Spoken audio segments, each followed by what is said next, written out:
সুনীল গঙ্গোপাধ্যায় লিখেছিলেন, আমরা যারা চালের বদলে খেয়েছি কাঁকড়, চিনির বদলে কাঁচ, কিন্তু শেষ পর্যন্ত চাল আর কাঁকড় আলাদা করা সম্ভব হলো না, পুরো বস্তাটাকেই বাতিল করে দেয়া হলো। 2016 সালের এসএসসির গোটা প্যানেলটাই খারিজ করে দিল সুপ্রিম কোর্ট। চাকরি বাতিল হলো 25,752 জনের। টিভিতে খবরটা দেখে ঠোঁটের কোণে হাসি ফুটল লালটুর। আজ থেকে বছর 7 আগে এমনই এক সন্ধেবেলায় নন্দিনীর বাপটা তাকে দূর করে খেয়ে দিয়ে স্কুল টিচার মেয়ের জন্য আর একটা টিচারকেই বেছে নিয়েছিল। টিচার টিচার পেটে কিল মারলেও কিছু বেরোবে না দুটোরই। চাকরি তো পেয়েছিল এলাকার নেতা নসিবুলের হাতে টাকার বান্ডিলটা দিয়ে।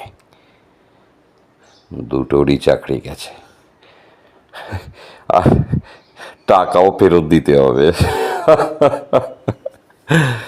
আর সে আজ গ্রামের নামজাদা নেতা কাম ঠিকাদার।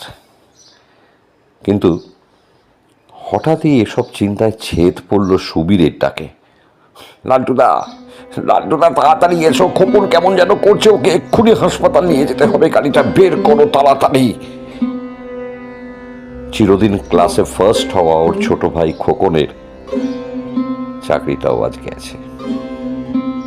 বিভ্রান্ত লালটু দৌড়লো তার নতুন স্করপিওটা বের করতে।